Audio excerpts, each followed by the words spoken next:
Welcome back online. If you just joined us, we are still here at the Midrand Visual Production Studios. We are moving on to the next session that will be facilitated by Mamiki Lielo, who's the executive manager from the South African Revenue Services, that is SARS. I was saying to the audience here that this is the conversation you and I don't want to miss because it impacts a lot of what we do on our daily lives. So without any waste of time, please put your visual hands and your physical hands together and help me welcome Mamiki. Thank you. Thank you, Program Director. Let's welcome you to the last session for this day one. We're going to be looking at the nexus between income tax, employment, and social security reform. So it's almost like looking at the tax base and the fiscal and tax policies that affect our PAT. In my panel, we've got 4 members. The 5th member, unfortunately, had to withdraw, Andreas Vogerter. We've got Andrew Donaldson from the SALDRU at UCT. Andrew, thank you, welcome. And we've got Vimal Ranchod that's joining us online. So he will be presenting immediately after Andrew gives his presentation. And then on the far end, we've got Josh Budlender from also SALDRU UCT. And right next to me, it's my colleague from SARS, Mr. Franz Tomasek. Okay. So without any waste of time, can I perhaps ask you, Andrew, to start with your presentation, 20 minutes, if we can stick to that. 20 minutes, right. Thank you. Thank you. Thank you very much, Mamiki. So I'm going to talk about the personal income tax base and what it tells us about income distribution and trends over the last decade or so. This is a prelude to the discussion we're going to have about the links between tax policy and employment and possibly the role that tax policy can play in promoting employment in the economy. But you have to have a good sense of the numbers if you want to engage with these properly. And that's what I've been trying to do over the last little while. Now, I'm drawing on data here that really has as its origins the work that Mamiki and her colleagues do in the tax statistics section of SARS. When I worked in Treasury 30 years ago, 25 years ago, I had colleagues who used to complain that we didn't at that stage have access to the administrative tax data that is really far the largest and most reliable source of information about income distribution, about trends in the economy. And thankfully that has changed. In the last few years, Treasury and SARS have worked together to create a dedicated data lab where tax data is housed and researchers under strict conditions of confidentiality of individual taxpayer information have access to some numbers. And it's been hugely, there's been some good research that's been done with this. I've been trying to make sense with the personal income tax data. I'm going to share with you some of those results. So I'll talk a bit about the measures of income that are implicit in these numbers. They're not quite the same as the employment income and income from savings, income from capital that we sometimes think of in economic terms. Definitions that are in the income tax law are what counts for what is measured in the tax statistics. And I'm going to talk about 2 of the 3 or 4 big categories of tax that are measured in the tax statistics. Gross income, which is a broadly inclusive measure of income, from which some income is exempt, not very much, but also from which we make deductions of lump sum payments that are made out of retirement funds because they are taxed differently. So the main variable of income that I'm talking about, taxable income here, excludes lump sum payments out of pension funds. And I exclude them partly, and I think sensibly when thinking about the economy, it's sensible to exclude lump sum payments because often they're fairly straight, they're transfers out of money that has already been part of income and has been part of the income base before that.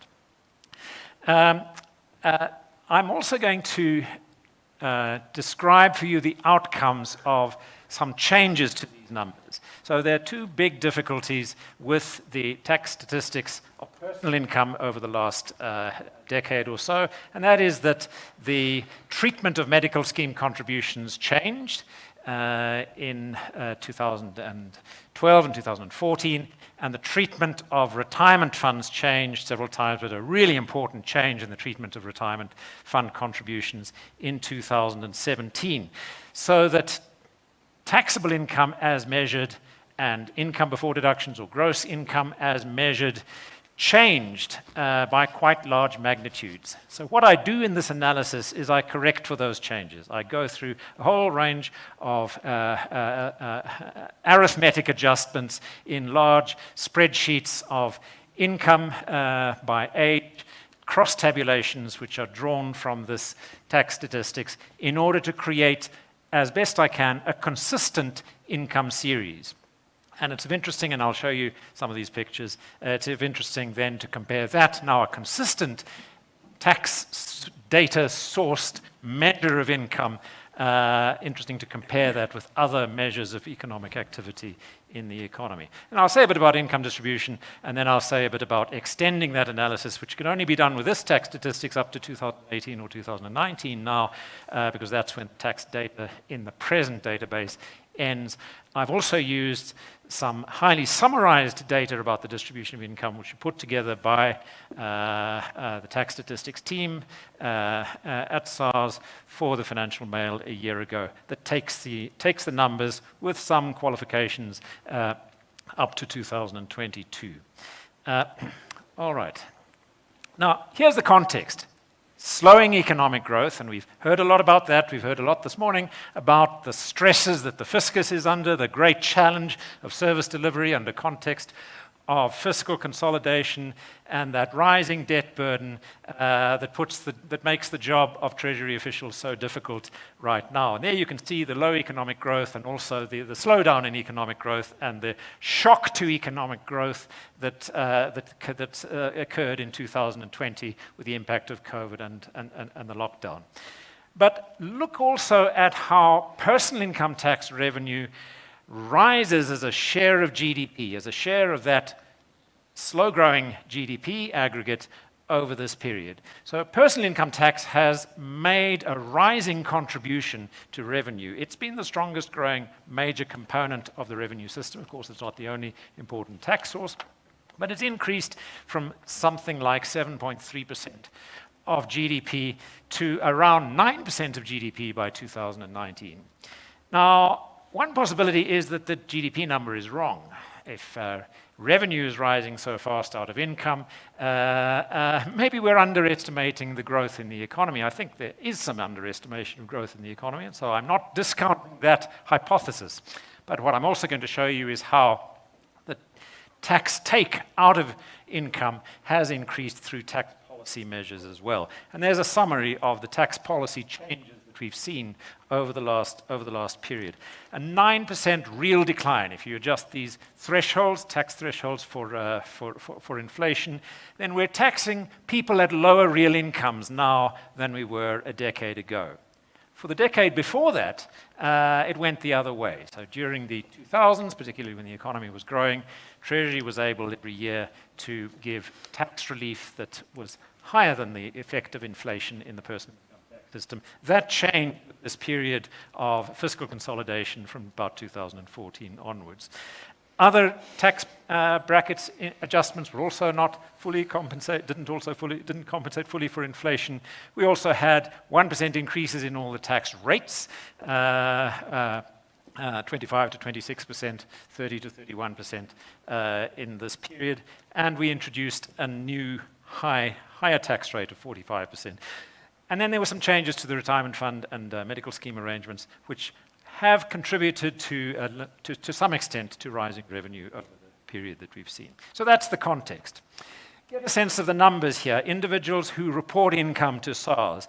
It's not just 3 million or 4 million, which some of the commentators to the financial press like to tell us every year. The tax base is much larger than that, but only half of those whose income is reported to SARS, and that's the great thing about this database. It's not just income, it's not just taxpayers. Everybody who earns more than 1,000 rand a year from an employer gets information provided to SARS in the tax returns that formal employers are obliged to provide. So look at those numbers. It's a 1.7% increase in the period up to 2017, and I'm going to periodize this analysis into these two periods, 2017 and then the period after that, because really with that big decline in 2020, the slowdown that was already in progress in the growth of the economy and the growth of income was accentuated, and so we have just that very low, very small increase in the number of taxpayers reporting between 2017 to 2022, about 2%.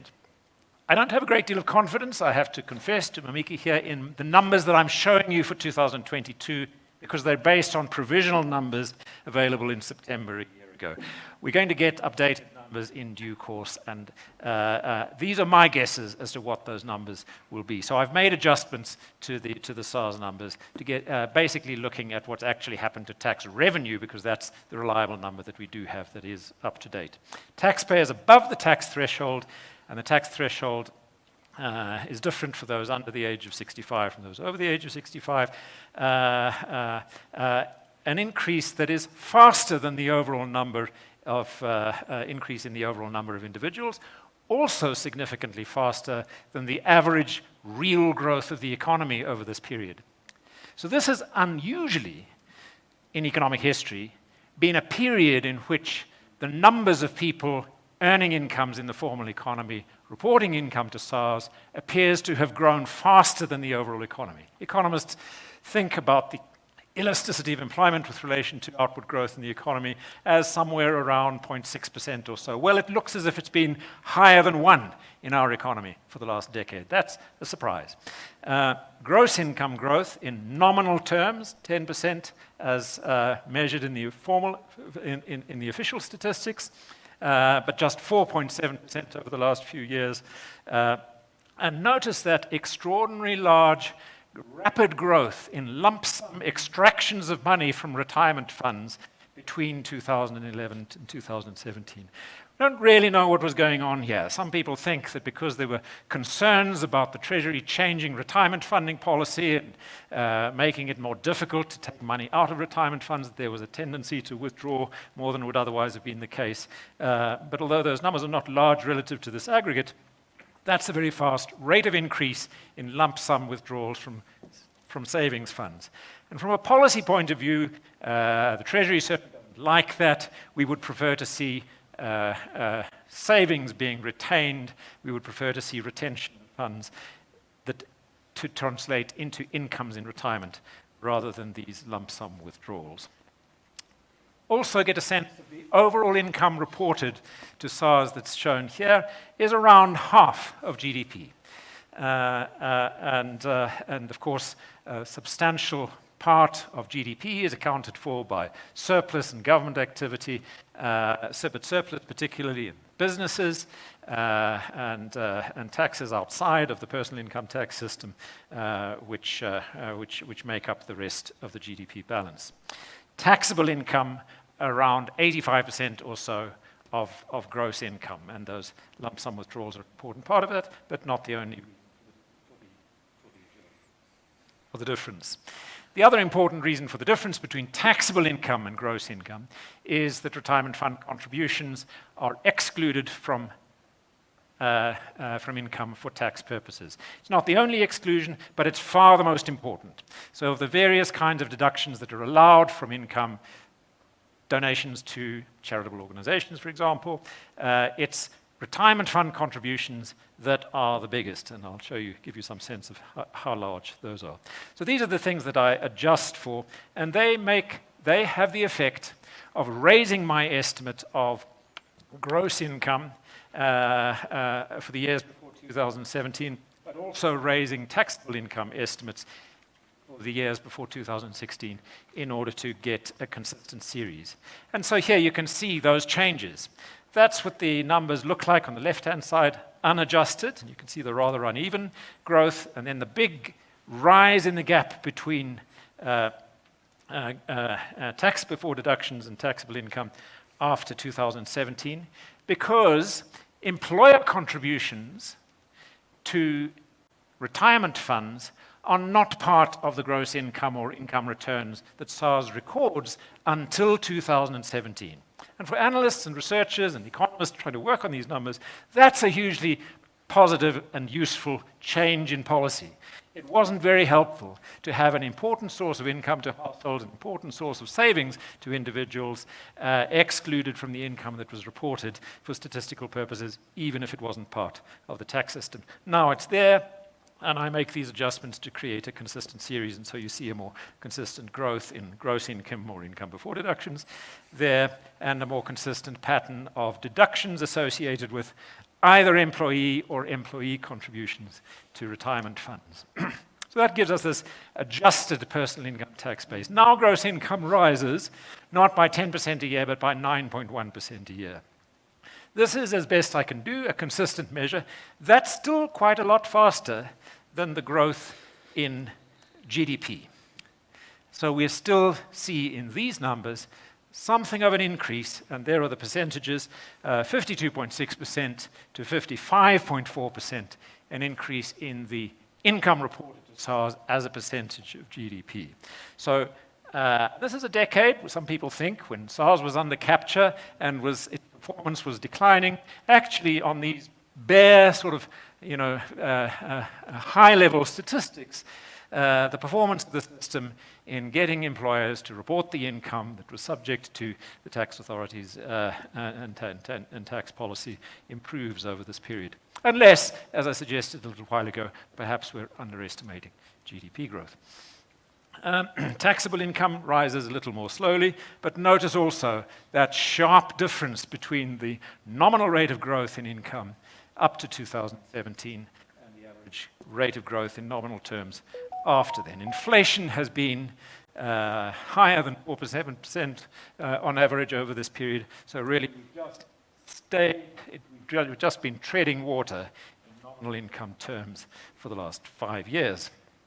Personal income tax revenue, of course, has increased faster, and I showed you that graph a moment ago. There you can see the numbers, 11% growth in the earlier period, 5.5% growth in the period since 2017. And in constant 2015 prices, in other words, just for inflation, personal income tax revenue has increased by a remarkable 5.1% during that period of 2011 to 2017, when the economy was growing at an average of not much more than 1.5% in real terms.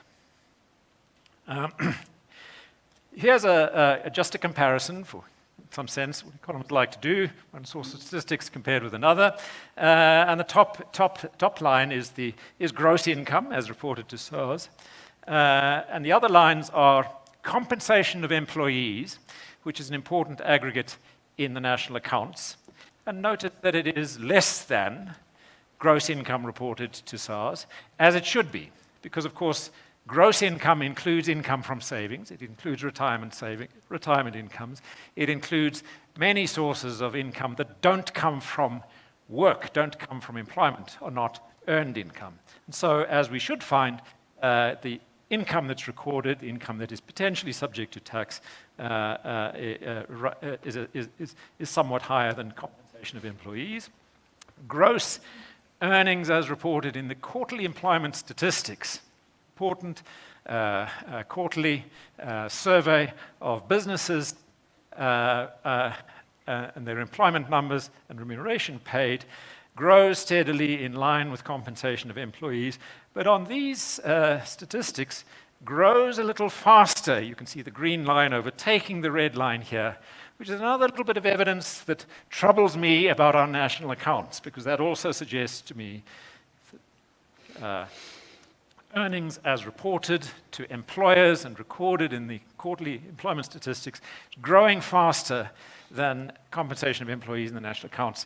That suggests to me we may be underreporting growth in the economy.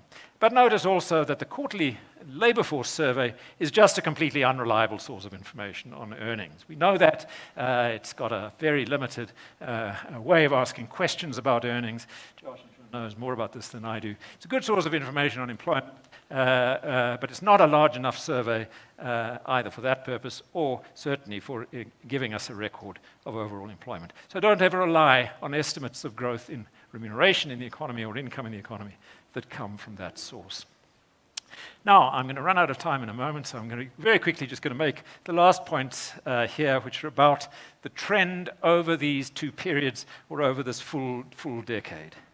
And these are the nominal tax brackets. So have in mind, think about this, the distribution of income amongst taxpayers in these several brackets. The first bracket are those below the tax threshold, and the nominal tax threshold in 2011 for taxpayers under the age of 65 was 57,000 Rand. It's now around 90,000, 87,000 in 2022. For those over the age of 65, 88,000 up to 135,000. And then the first tax bracket, paying a tax rate of 18%, is in the range up to 140,000, 216,000 in the most recent year. And then in 2018, the 45% tax bracket is introduced, and it's now initially at a level of 1.5 million, now just over 1.6 million. So those are the nominal tax brackets. We're interested in looking in real terms. So here you can see one of the important sources of the increased tax burden, the increased personal income tax revenue that we've achieved over the last decade, because you can see how the real taxable income brackets have increased. We've also had the increase in the marginal tax rates between 2011 and 2017, but see how the bracket thresholds have come down, bringing people up to some extent, into higher tax brackets.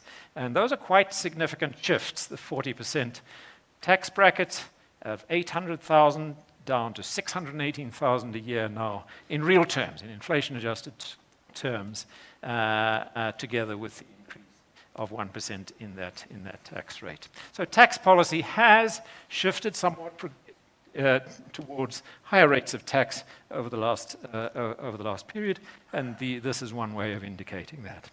Now, what I do to track income distribution trends over this period is I use those brackets, the 2017 tax brackets, adjusted for inflation so that they're at the same real level over this 10-year period, 11-year period. And I then look at the numbers of taxpayers and the income earned in those tax brackets over time. You don't see much change in these graphs, but if you look at the first graph here, you see the rise in the overall number of taxpayers, or people reporting income to SARS, falls in 2020, and then it recovers slightly, but not fully, and the rise in those above the tax threshold versus those below the tax threshold. Those above the tax threshold increase slightly faster. And here you see the breakdown only above the tax threshold. So notice the large numbers of people, around half, or nearly half, of those who are paying tax or in the tax-paying bracket are in that first tax bracket. So around half of individuals reporting income to SARS don't pay, fall below the tax threshold. Around a quarter are in the first tax bracket only, and then these very small numbers, around 100,000 people in that top tax bracket of 45%. And I've got just two slides that I'm going to finish with. This is just the higher income tax brackets, those earning above around 500,000 in 2022 prices. And here you can see, it doesn't come out very well, but a bit of a shrinkage in the numbers of higher income tax brackets at the top, rather more growth in taxpayers at lower brackets. And a better way of summarizing what's on that graph now, sorry, I've got one more slide after this one. Here, this is the aggregate income, not the numbers of taxpayers in these brackets. So remember how around half of those reporting income to SARS were below the tax threshold, but they account for less than 10% of total income. Around a quarter of the total number of people in the first tax bracket, but they account for around, again, around 20% of income here. And you'll see, and what these numbers show, if you really look closely at the numbers, is a rising share of income in the top of the distribution up to 2017 or 18, but then the trend goes the other way. And this is the last picture that I'll show you, last graph that I'll show you that illustrates exactly that. Now look closely here at the growth rates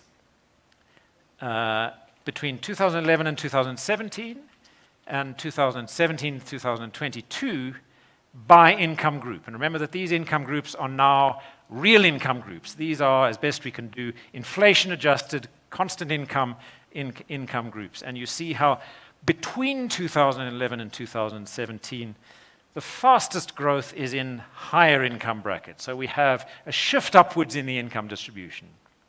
There are some extra slides in the presentation that you can have a look at. They show that not only between 2011 and 2017 is there this shift upwards to some extent to higher income into higher income brackets. These numbers of people are not large. There's also a shift towards older individuals, and so there's something of a shift upwards in the average age of taxpayers. That's a predictable trend for a slow growth economy, but it's a distressing trend if one thinks about the long term and the future of the economy, which just gets back to emphasizing in another way how important economic growth is. But in this period of hardship associated with COVID in 2020, the slowest growth in income seems to have been in the higher income groups. Slow and falling numbers of people in high income brackets, and so something of a shift towards income in middle income brackets rather than lower income brackets. You could think of that as a slight reversal of the increase in inequality that these statistics show up until 2017 or 2018, although it certainly doesn't alter the fact that we remain an extraordinarily unequal economy. So that's what I'm going to finish with. No, I'm going to finish there. As I say, there are a few more slides that give you a picture of income distribution using the more detailed information up to 2018 that come from the tax statistics. And there are also some slides that show the contributions to retirement funds and contributions to medical schemes, the extent to which those are concentrated, obviously, in taxpayers above the tax threshold, and that's an important bit of information and an important empirical base for thinking about and modeling the impact of transitions to in health financing and health insurance and possible changes to our retirement funding and social security system. Thank you. Thank you so much, Andrew. Can we then get Vimal on? I think he's connecting with us virtually. So whilst Vimal joins us, Andrew did mention the tax statistics. I think those of you who are attending physically, you do have copies of this on the tables. Chapter 2 is the main table from which he's drawing some of his conclusions. So it'd be nice to now think about what he said and how you can sort of view the text base and look at the data that we've also presented. I find table 2.8 to be a very useful table to also look at. It's taxpayers that are in the cohort that have been assessed consistently for the past 10 years, so the same comparative period that Andrew has mentioned, but also just to get a sense of seeing how the numbers have shifted over time. Thank you. Hi, everyone. Sorry, I couldn't be there. Okay, so let me introduce myself. I'm Vimal, and I work in a place called SALDRU, which is the Southern Africa Labor and Development Research Unit at the University of Cape Town. Andrew, who has just there, also works there. And as a coincidence, Josh, who's going to be a discussant, will be joining us early next year. So I was asked to give a talk on the ETI and the evidence on the impact thereof. And I'm going to give a relatively non-technical discussion. So this is the outline of the talk. What is the ETI and what are the details of the incentive? And then how does it work in theory? So what is the thinking behind it? What's the thinking in terms of the mechanisms through which it should have an impact? And then we're going to talk a little bit about the empirical evidence to date. And there's two broad things to think about there. One is the data that is being used, and one is the methods that are being applied to the data. And with some type of conclusion about, well, does it work or does it not work, and what does it actually mean? Okay.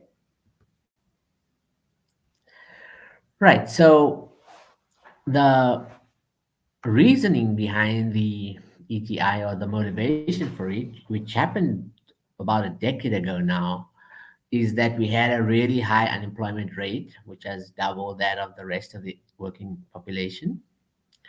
It's kind of interesting to think back to that period now, because it's gotten a lot worse, in fact, in the last decade. Two-thirds of the unemployed youth had never had a job, and this was a persistent problem in post-apartheid South Africa. So if you take labor market data, um, and you take any of the labor market surveys, it doesn't matter which one you take, from 93 onwards, you'll just find that we have an incredible youth unemployment problem. From a labor economics perspective, it's almost hard to believe how this is stable still. So after a lot of discussion and some years of debate, the ETI was introduced, and that was in January 2014 for initially a period of 3 years, subject to review, and it got reviewed again and again, and it's been extended, and now it's in place until 2029 at least. Right, so this is just a graph from the QLFS, and this data is about a decade old. It's at the time when the ETI was being introduced. So what we've got here are 4 labor market states by age. It's from the QLFS, which, despite Andrew's statement, I find a very useful survey. I'm almost obliged to say it because I work with it so much. The blue line it says NEA, that stands for not economically active. And what you see is that age 15, pretty much 100% of 15-year-olds are not economically active. That's overwhelmingly reflecting the fact that they're in school, and people in school are not looking for work or working for the most part. And what we find is that as people age 16, 17, 18, 19, I don't know if can you see my cursor, Chair, or not? I'm pointing with my cursor, but I don't know if everyone can see it or not.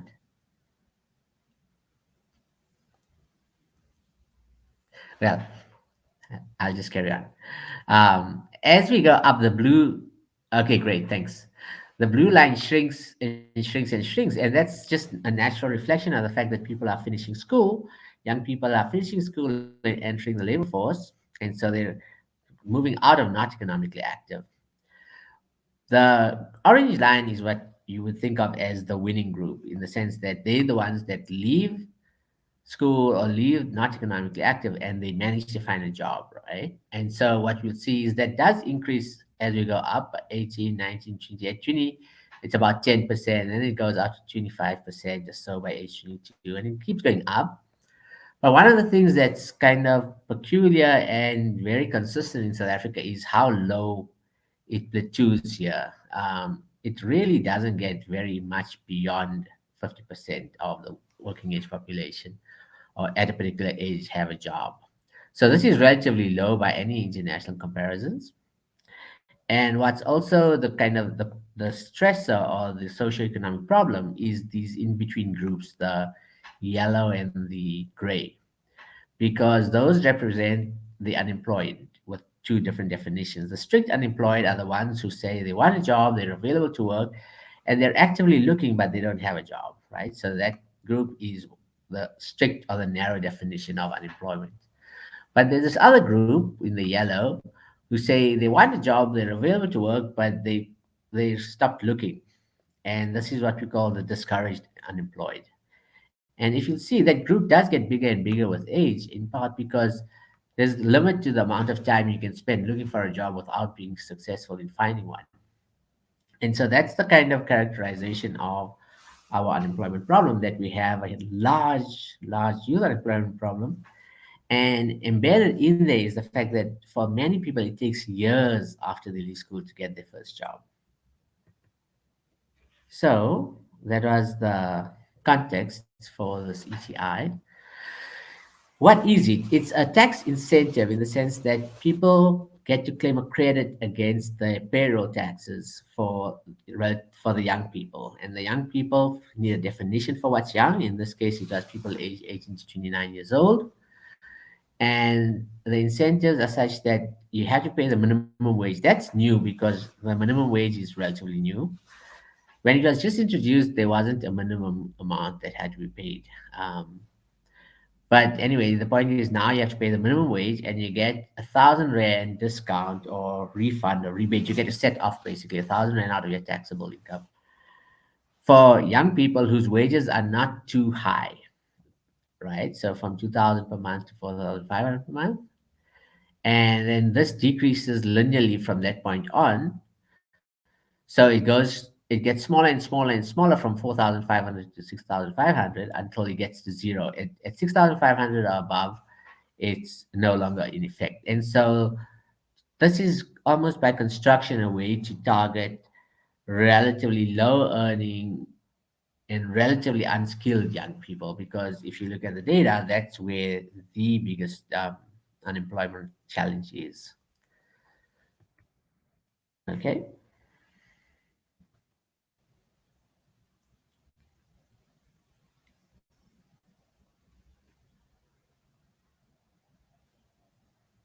Okay, so this is just a graph that sketches out how it changes things for a particular firm. Here I've got the wage, and without the ETI, you would be in the blue line, right? You're paying 2,000 rand in wages, and your cost to company would be 2,000 rand, or 4,000 rand wages and 4,000 rand cost to company. But with the ETI, this is an old graph, so this bottom corner is no longer applicable because it's below the minimum wage, and therefore they wouldn't be eligible anymore. But this part is still relevant, where in this range you get this 1,000 rand discount. So if you're paying 3,000, the cost to company is only 2,000, right? And this kink here shows how it gets smaller and smaller and smaller as you go up. For those of you who are really listening closely, you'll notice I said 4,500 and 6,500, and yeah, I've got the kinks at 4,000 and 6,000. And this graph I made some time ago before the thresholds had changed up by 500.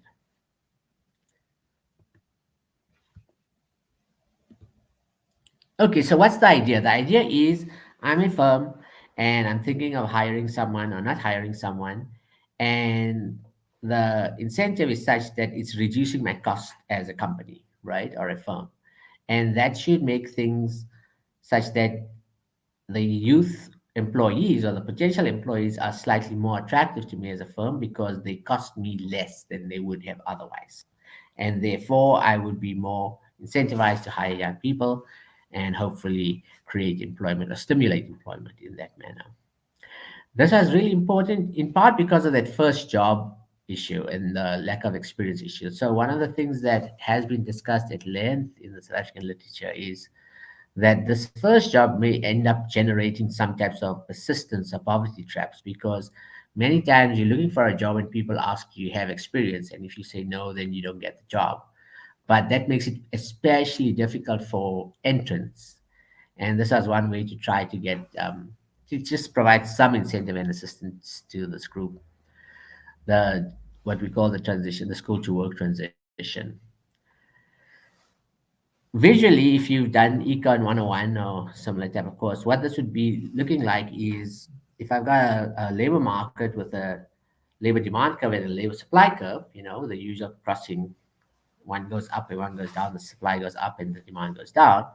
The incentive to the firm means that you would be shifting up the demand curve by a small amount in the relevant range. So if your workers were earning more than 6,500, it shouldn't be shifting your labor demand curve there at all. But for the subset of your workforce who are youth workers and who are earning in this relatively low earning range or low to middle range, then for them you would potentially be stimulating demand because the demand curve shifts up, and what's going to happen is the amount of workers goes up. The key thing though, which is discussed in some of the earlier documents, is it depends, the magnitude that one would anticipate depends on the elasticities of demand. It depends on both the elasticities of labor supply and labor demand. And that's one of the challenges, I think, when we get to the discussion at the end, which is that it's not clear that our elasticities are all that sensitive to relatively small incentives of this nature.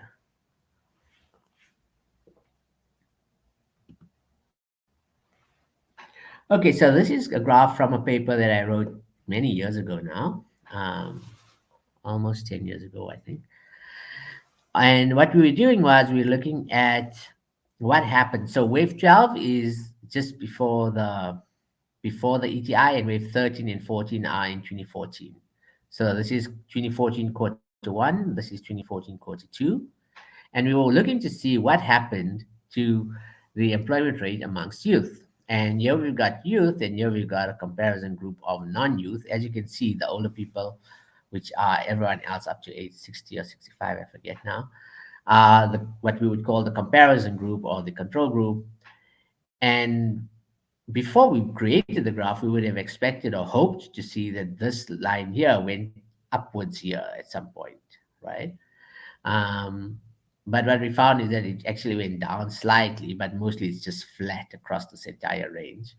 And similarly, this one is also entirely flat across the 3.5 years that you're looking at.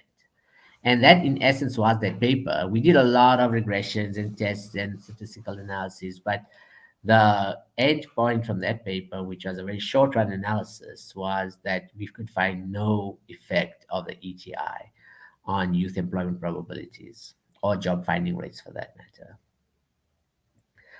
Okay, so that was long ago, but by now there have been several papers on the ETI. We did an update paper a short while later. Harun Borat and his team from the DPRU wrote an evaluation on the ETI. Amina Ibrahim, who was a doctoral student at UCT and I was one of her supervisors, wrote her thesis on this. She also spent some time working in that secure data facility in Treasury, and now she's at UNU Wider. And she wrote her thesis both looking at how it impacted on employees or individuals and how it potentially impacted on the firms. And Josh Badlander and Amina Ibrahim have a very cool recent paper on, it's a mixture of a review paper and an evaluation paper on this. There's several others. I'm not going to go into all of them.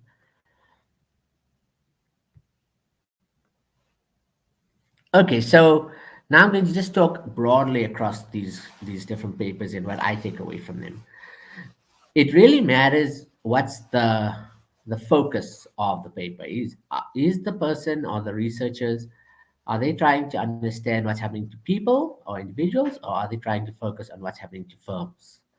And that matters both because you end up using different data sets or different subsets of the data, and your questions can potentially be different. So in the individual studies, which includes the ones that I wrote with Arifin and the ones that Amina wrote, sometimes with co-authors, sometimes by herself, we really don't find significant effects of the ETI on employment probabilities. I don't know if anyone has found, of the ones that I've seen, I haven't seen any that found that people have a better chance of finding jobs. On the firm level studies, on the other hand, it's slightly different, and it depends on a number of things, including how you analyze the data. So that's perhaps one of the kind of methodological takeaways when you're trying to sift through all this research is it really does matter what methods are being employed. And one layer below that, to ask the question, are these methods appropriate for the data and for the context within which we're working? Um, as a big generalization, and I'm sure some people in the room will want to have a debate with me, but my general reading is that we don't really find aggregate effects or overall effects. We also don't find effects within large firms in terms of employment. And maybe there are some positive employment effects within the smaller firms and the medium sized firms. Certainly, that's what Amina found in her thesis. Okay. So I don't want to get too technical.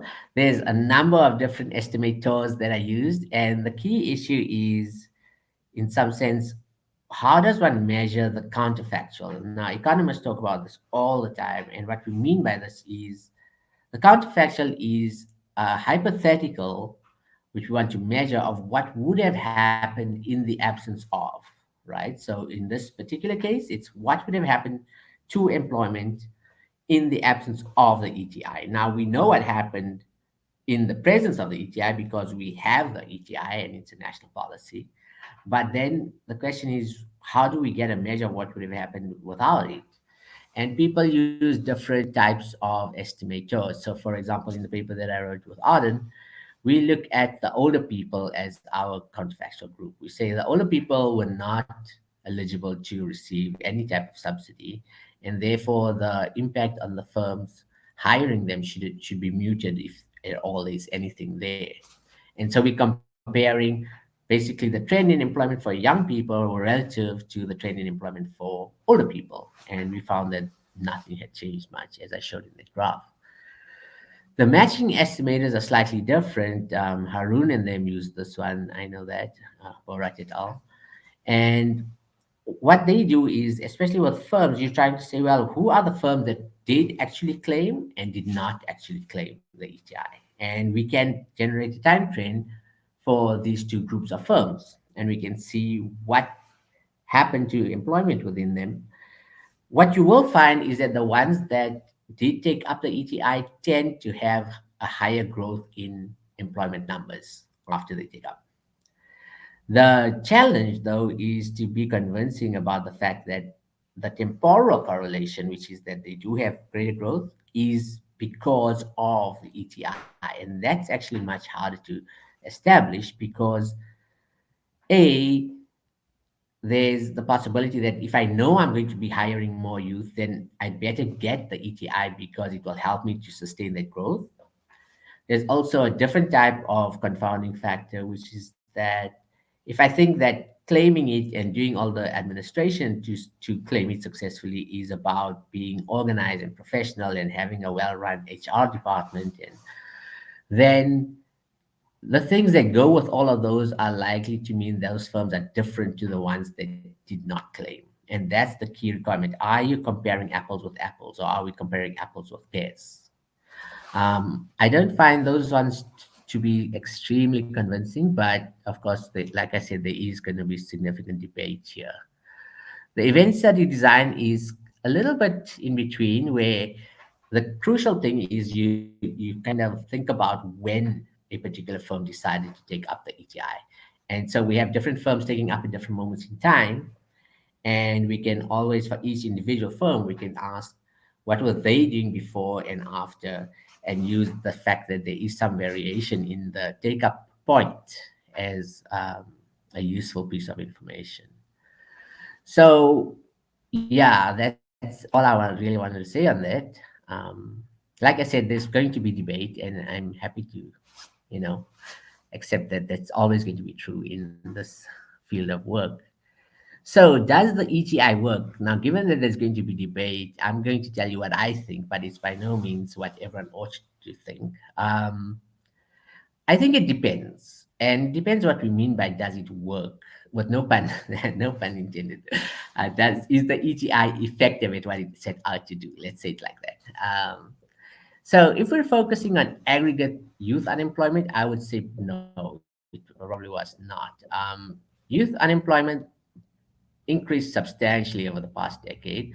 I mean, that almost surely was at least partly because of COVID, but even the individual studies don't find any effect, and those were done before COVID came. So it's now well over 50%, in fact. And so if we had a problem in 2014 or 2013 when this was being debated, we've got a much bigger problem now. If we're focusing on firms, then it's a bit less clear. The question is, did the firms benefit from the ETI? And the answer has to be yes, because billions and billions of rands were being spent and claimed, and they have to have went somewhere.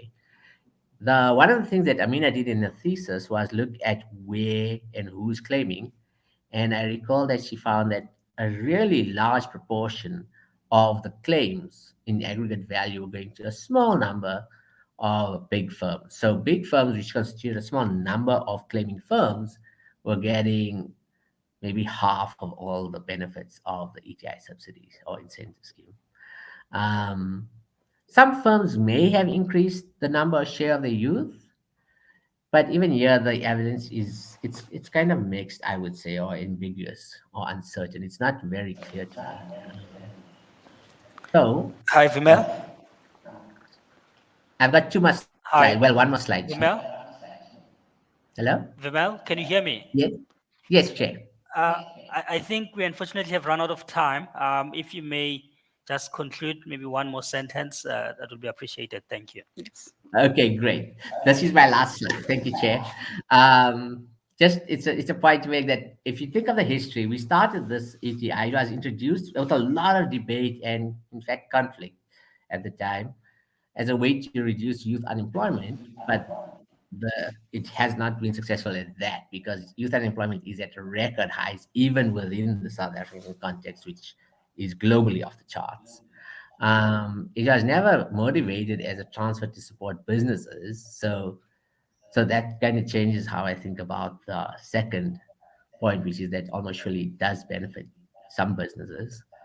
And I guess the thing that I'm not seeing much of is a cost benefit ratio or what's the cost per new job created? Because to some extent, the thing that's embedded in here is that there's a lot of turnover and churn within the South African labor market in general, and especially for young people. And that generates or triggers the ability to claim on the ETI. Whereas that's not part of what was the objective of the program. That's something which is just characteristic of our labor market, our youth labor market in particular. And so all of that would be generating cost and flow out of the fiscus, but would have nothing to do with the objective of the program. All right, thank you, Chair. Sorry for going over time. Okay. Thank you so much, Vimal. If you can just give him a digital round of applause, please. Okay. Now we go on to the panel discussions. I will start with you, Josh, because it is your colleagues. Maybe you can give comments and thoughts and reflections about Andrew's presentation on the tax base and how it is expanded, as well as the ETI as an instrument to try and generate more employment and whether it has been effective. And I think probably just look at it under the big question of, is there scope for raising the tax burden? Yeah.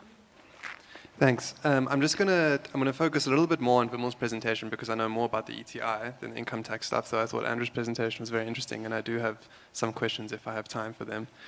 So I think that this, exactly as Mamaki said, the big question is, has the ETI worked? And as Vimal has shown, the evidence is kind of, at face value, seems kind of mixed, which is very, I'm sure, irritating for policymakers that we don't really have an answer. I think it's just worth reiterating what Vimal said. Firstly, that you have two kinds of studies. These individual studies which compare young people eligible for the ETI versus older people ineligible and say, has young people's employment increased relative to this older group once the policy was introduced? And the answer there is no. We do not find any effects there. That's important. Those studies are not absolutely perfect. There might be problems. There's some reasons you could think that that design doesn't work, but that's a very credible finding, that there's not been effects there. The firm level studies, as Vimal says, have had these kind of more mixed results. But maybe I can just speak as an author of one of these firm level studies and say, having spent more than a year doing one of these firm level studies and poked under the hood, I can say, I think pretty definitively, that those methods just don't work.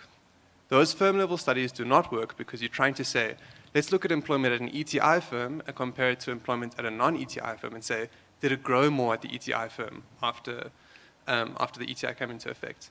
And the problem is that non-ETI firms are extremely weird firms. The ETI is basically free money for firms. There's a compliance cost, but other than that, you get the subsidy just for employing a young person. You don't have to create a new job. You just employ any young people you're already employing. You get a subsidy. So the comparison group is really weird. And even before the ETI comes into effect, that group grows way slower than the ETI firms. The people who write these firm level papers are aware of this, and people try different kinds of methods to get around that. But what my paper with Amina showed, I think, is that those methods just don't work.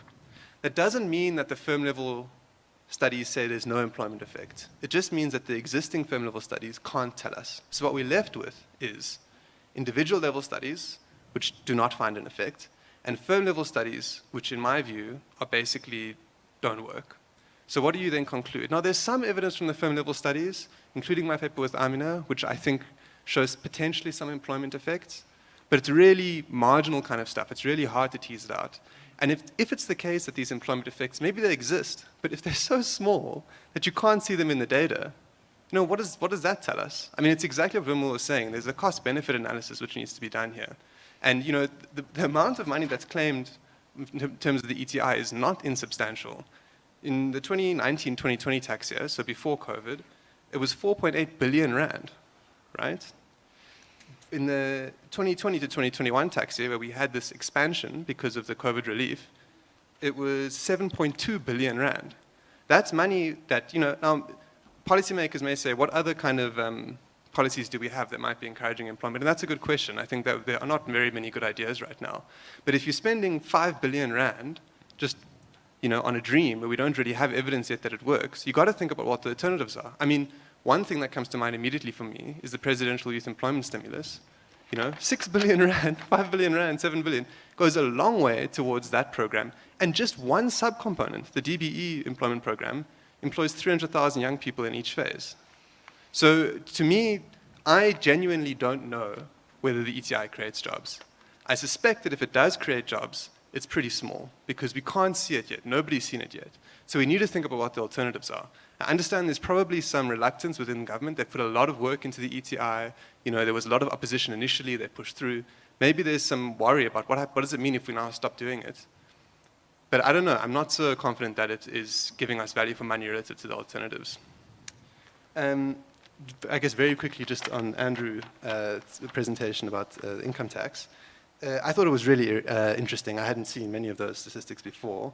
The one thing I would be really interested in seeing is if one could actually decompose and see how much of the increase in the personal income tax take is due to that bracket creep, like you mentioned. If we had the same growth in actual income, but we didn't have the bracket creep, what would be the income tax take, and how much is it if we do have the bracket creep? And that's relevant because, as you said, we do wonder what the performance of SARS has been like in the in the previous era, which has been under some criticism and relative to now, and we kind of have to have some idea of whether that's just a mechanical issue of not updating brackets or whether there are actual revenue improvements or declines or whatever the story is. And the last very small point, just on the QLFS, is I think one can reconcile Vimal and Andrew's views on the QLFS, which is that I'm saying this just on the off chance there's somebody from Statistics South Africa here or in the audience, which is that it is clearly a very good survey in terms of, it is a good survey in terms of employment numbers, which is what Vimal was using it for, but exactly for remuneration and earnings, like Andrew is using it for, there are huge problems there. Andrew Carr and I think Martin Wittenberg at UCT have written about big problems in the way the data is produced, and those are things that can be fixed.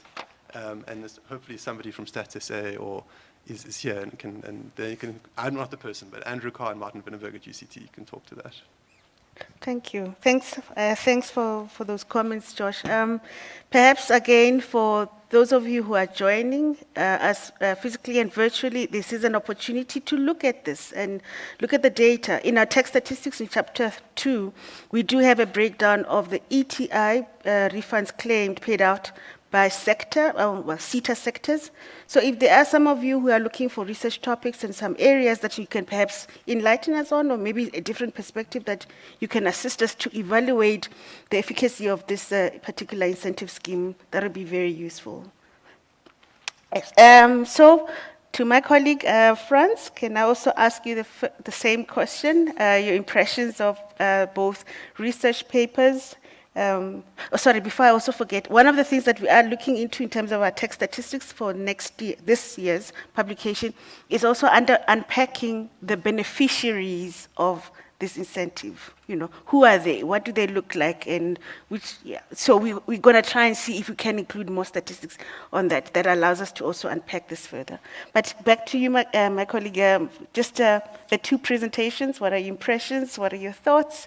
And also, you know, in light of that, is there scope for raising the tax burden? Great, thanks, Mimiki, and thanks for those two presentations. I think they made for some very interesting thinking.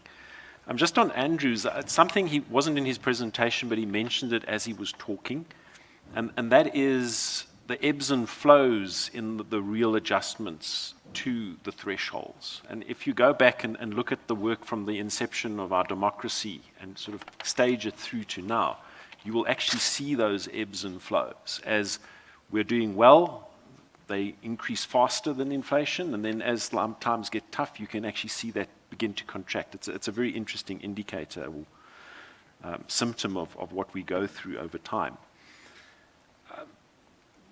There is a point, though, that doesn't come through there because we're looking at South Africa and the real changes. But there is another comparator which is quite interesting to do from time to time, and that is to compare those thresholds to other countries' thresholds.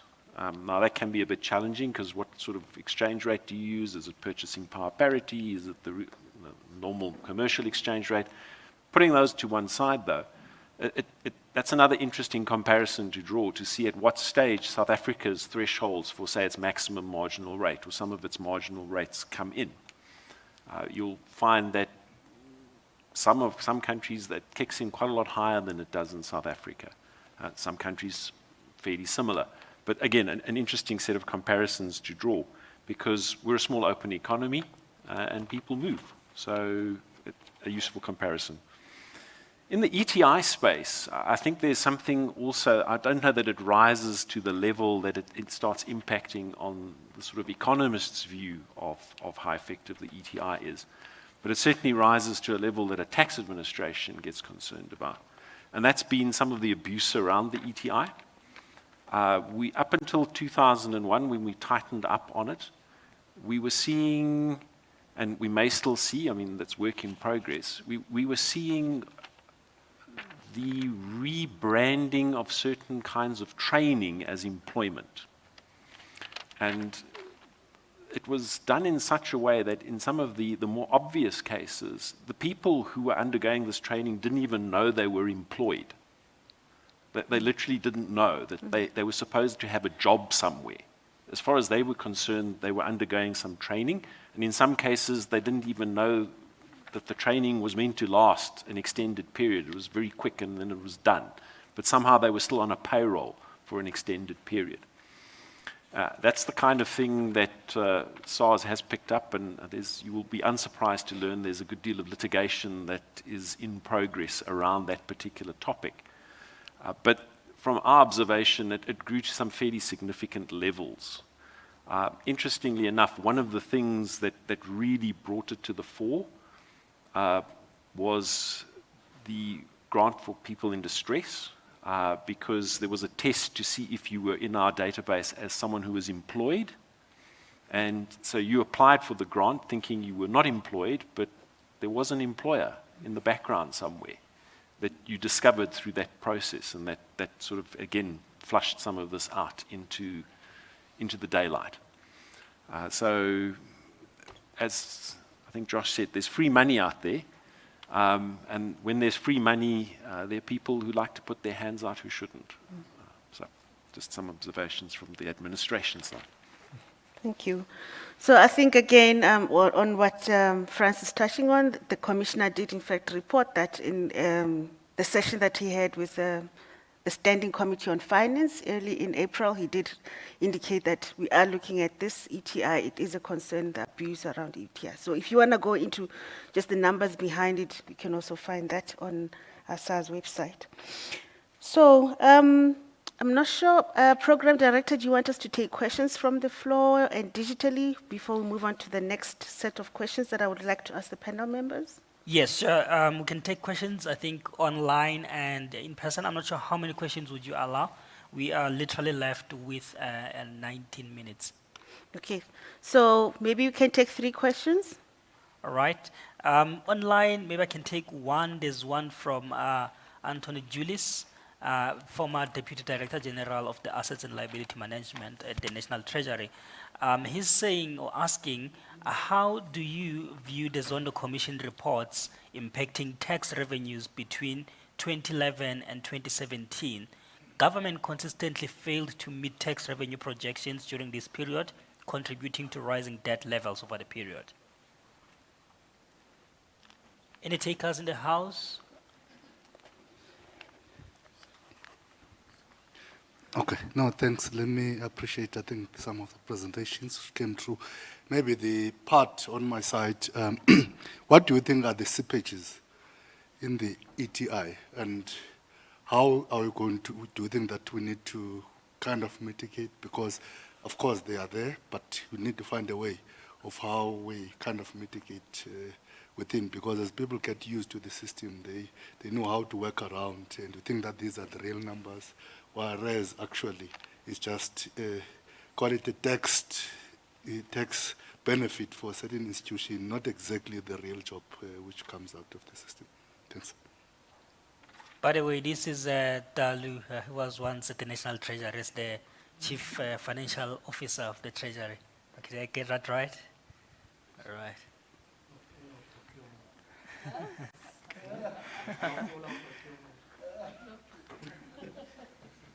Hi, I'm Vimal Ranchod from GTAC's main office. Thank you for the presentations. And also on this ETI, I just wondered, isn't part of the solution maybe to have a register of all the recipients? If we're going to spend 7 billion per year, or if that is what it costs us, shouldn't we say a percentage of that could be spent on some register of the recipients, so that it's not at the firm level, but at the recipient level, with all the data fields required there.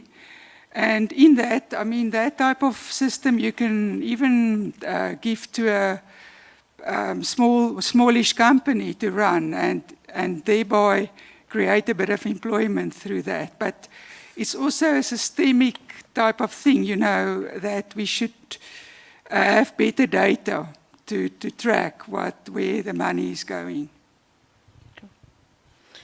All right. Thanks, Program Director. So let's just maybe assign the questions accordingly. The ETI, the Register of Recipients, I think, Franz, you may want to touch on what we're doing with the Department of Home Affairs and all other third-party data sources that we work on or work with to make sure that those that are claiming are legitimate. In terms of the slippages on ET and how to mitigate the risk, Josh, can I ask you maybe in terms of what you have looked at, you've participated in multiple studies on this phenomenon. You might have some ideas around where you think where and how we can mitigate for risk.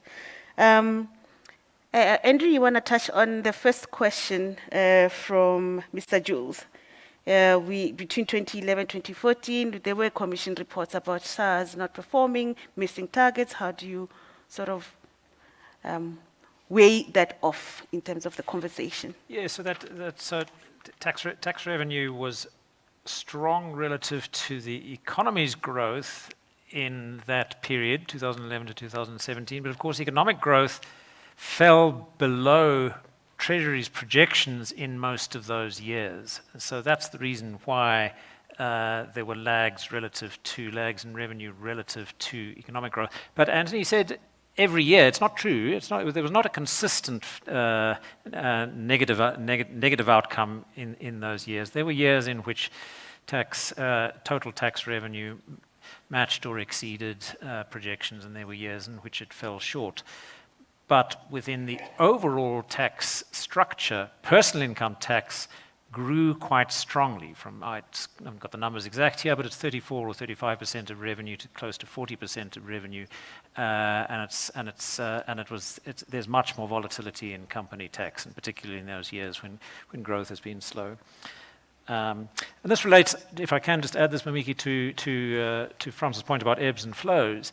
The issue, of course, in economic policy is whether tax policy and personal tax design should be counter or pro-cyclical. So yes, on balance, it's when things are going well, we look as if we're collecting all the revenue we need, we have more space to give tax relief.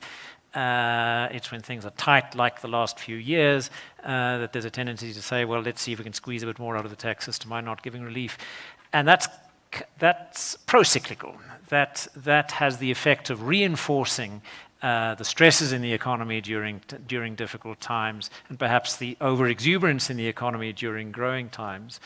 I think there was a period from around 1998-99 to 2002-2003 when tax relief was given in the personal income tax system, particularly while we were tightening up on some loopholes in the company tax system, removing various incentives.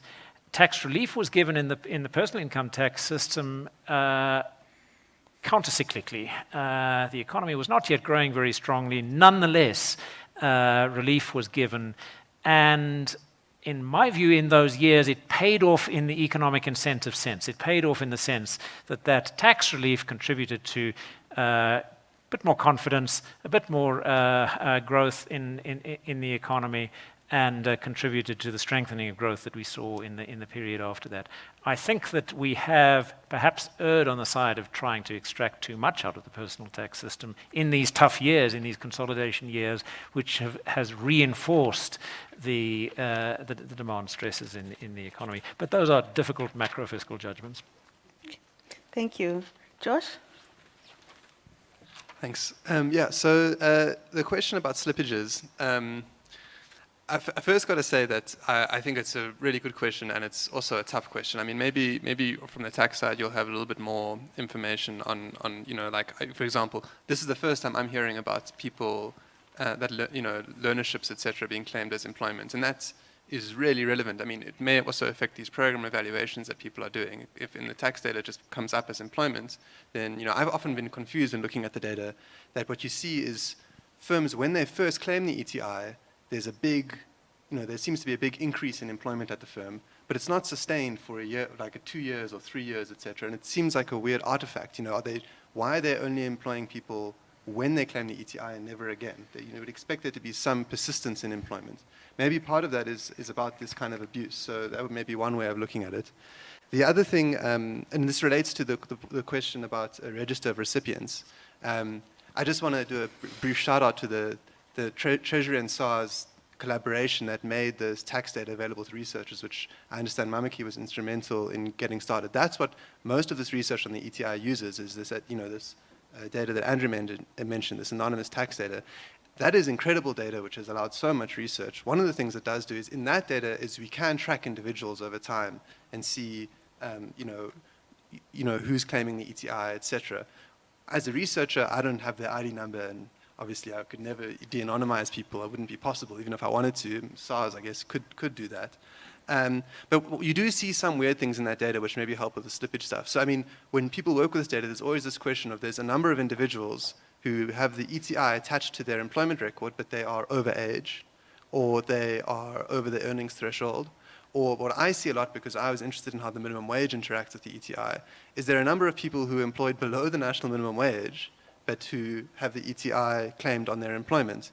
And that should be impossible for many reasons. One, it's the national minimum wage, so people should be being paid that amount. But also, as Vimal said, the minimum wage is a requirement for the ETI. And, now I've seen in the tax data, if you look at more recent years, suddenly the compliance is perfect. I don't know whether that's because compliance has actually become perfect or just because the forms that people fill in reject the input if it doesn't fit the age or the employment threshold, etc. But those are maybe some of the things one can look at. But in terms of the actual administration of the policy, I'm afraid I think it's a good question. I don't have any good answers. Yeah. Franz, in response? Yep. So, I mean, there are a couple of layers here. I mean, so some of the slippages may explain some of the effects, but you'd actually need to decompose the data to get that. Is that really big enough to have that impact, or is it not? So you've got two questions, really. The one is it overall effective? And as has been said, there are mixed views on that. And then you've got the other perspective, which is to what extent is perhaps abuse of the system and so on contributing to the problem you're having in the first. But I think you do need to try and keep those a little bit separate as you think it through, although they are related. With respect to keeping registers, I'm not sure this is something you could subcontract. This is something that you would probably have to do through SARS. You'd have to build the data sets internally. SARS does try and verify using our linkages that these are real people. But there are limits to how much of a compliance burden you can place on employers again. So again, just as there are difficult balancing acts in the policy space, when you're in the administrative space, you've got the same kinds of balancing acts. Treasury would love us to have a far more detailed income tax return than we do. On the other hand, that means you get to fill in a 40-page tax return, and that's probably not something you would like to do. So somewhere you need to strike that balance between all the information.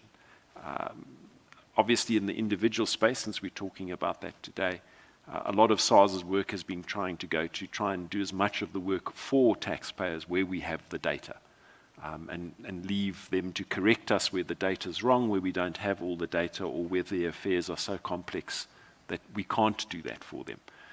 So all again, trying to get that balance between getting the accuracy right and reducing the compliance cost for taxpayers. Okay, Program Director, can you just indicate to me if we've got any pressing questions from the online or even our physically present guests? Is there a question in the house? All right.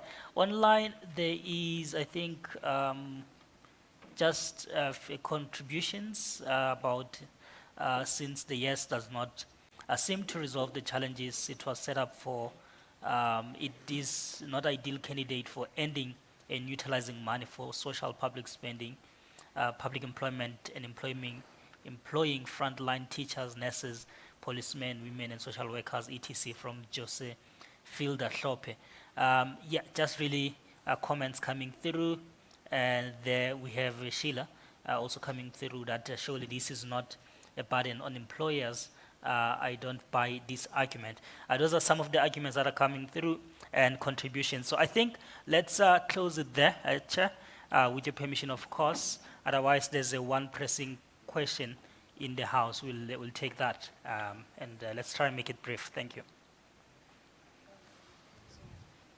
You highlighted something in terms of Hello. declaration of the income. Thank you for the hotel. And in terms of revenue collection. Is SARS really slipping up on the informal sector, which is if you can go to our locations, it is, they have a lot of spaza shops that are actually owned by our foreign nationals. And there's a lot of economic activity that is going there. If you can quantify that into numbers, that there can be an impact in terms of revenue collection if those in spaza shop or informal sectors, they were registered, which is there could be a certain percentage that we could benefit. So who's slipping here? Is it SARS, or is it as in within the SARS, or is it National Treasury, or is it Minister in terms of trade and industry? Where does it lie in terms of that? But because I feel that we are sleeping on that part in terms of revenue collection, because we have the issue of tax burden, but then how are we sleeping up on that part, on that section? Thank you. Okay, thank you for that question.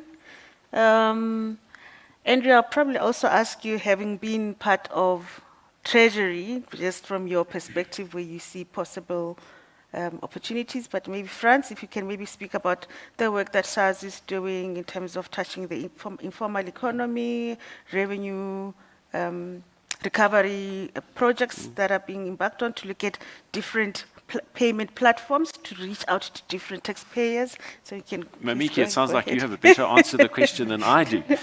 But just from a legal perspective, I mean, everyone is treated the same in the tax system. And we have certain legislative tools that are available to enable us to bring people into the tax system on the basis that is most appropriate for them. So, for example, we would have things like our micro-business tax, which works on turnover, so people don't have to keep particularly accurate records of expenses. It's really just the income they receive. And SARS can look at a small business, and we do these kinds of drives in conjunction with other government departments out into areas where there are informal businesses to try and pick up the informal businesses and then to register them for tax. Just bear in mind, though, that not all informal businesses are stable, so there's a good deal of churn there. You'll have them 1 month and then they'll disappear. Others are more stable. So it's an area of the market that is quite challenging, but it's an area where SARS is active, and if Mamiki wants to add to that, I'm sure she will. Just to give a sense of the numbers, look, no tax system in the world succeeds in reaching every little corner of every little potential source of income. So it's an 80-20 thing. It's not worth putting in the effort to try to get everywhere. But I think we do pretty well. And here are the numbers. So there are about 16 million people employed, something like that, in QLFS numbers. Those numbers of individuals reporting incomes to SARS that I showed you, around 14 million, of whom maybe 2 million or so are over the age of 65, so you think of as not employment income. There's also some temporary employment during the course of the year. So that suggests that there may be 3 million or so people earning an income of some kind or another who are not actually reporting to us. Those will be small businesses, informal activities, people who seasonal work and so on that just doesn't get picked up. That's not too bad in an economy where we know that the informal sector is large and where there is such a high level of informality in rural areas and townships and small places. But can I add just a concluding comment on this that relates to the ETI question, which is that we've thought of the ETI and we've evaluated in some sense over the years as intended to expand youth unemployment specifically, targeted in that way. It's always seemed to me to be a mistake to think that way. The design model on which the ETI is founded is the American Earned Income Tax Credit, and anybody who earns a low income formally in the American economy through the tax system registers that their earnings is below a threshold of $10,000 a year or something like that, qualifies for a tax credit. It varies a bit by state, but it's far the largest redistributive mechanism in the American fiscal system. And it is conceptualized as a way of supplementing the earnings of the working poor. And I think that's a better way of thinking about what we should be trying to do here. And the target isn't the few 100,000 young people who might be brought into into employment through the measure. The target is the 7 million people below the tax threshold, or let's say the 4 or 5 million people, or 3 or 4 million people below halfway up to the tax threshold, who are working, reporting income, but are earning low wages and are the potential beneficiaries of a redistributive system operated straightforwardly through the tax system. So I think the tax reform options here maybe are to terminate this measure and put the money into the employment program stimuluses. I have a lot of sympathy for that idea, but I also think we should be thinking about extending it as a universal redistributive measure. Thank you. Thanks for that, Andrew. And I think in response to your question again, reading about the current and the future of taxation or tax administration, if you look at the paper that OECD has prepared for us, it's called Tax Administration 3.0, that says in this current or ideal future, we should be in operating in a way that we can touch every digital footprint that you get to participate in and be able to pull in that data and tell you before the assessment is due. And in fact, there is no assessment that gets done because we can tell you all the activities that you've embarked on, which ones are taxable and what are the tax consequences of that. So that's where we are, which is what Franz was saying, that at the moment with simple taxpayers, with simple tax affairs, we can auto-populate the returns and tell them what they owe us. Tax administration 3.0 means that we can actually get all that information before you can even declare anything to us. We already know upfront. Thank you. Program Director, maybe I can hand over back to you and thank my panel members and thank you the presenters. Vimal, thank you so much for your presentation. Andrew, thank you so much for your presentation. And panel members, thank you so much for your contribution. Thank you so much, Mamiki, and the panelists. Don't be shy with those hands. Please give them one more time. We want to see likes and loves and sharps on the screen there if you can. There you go. Thank you so much. It means you've done a brilliant job explaining such a complex subject of tax matters that affects all of us in this room. Thank you so much for that. We highly appreciate it. And yeah, we'll talk more with you since you're here during the networking sessions. I'm sure a lot of people will want to hear more from you. Thank you so much one more time. Thank you.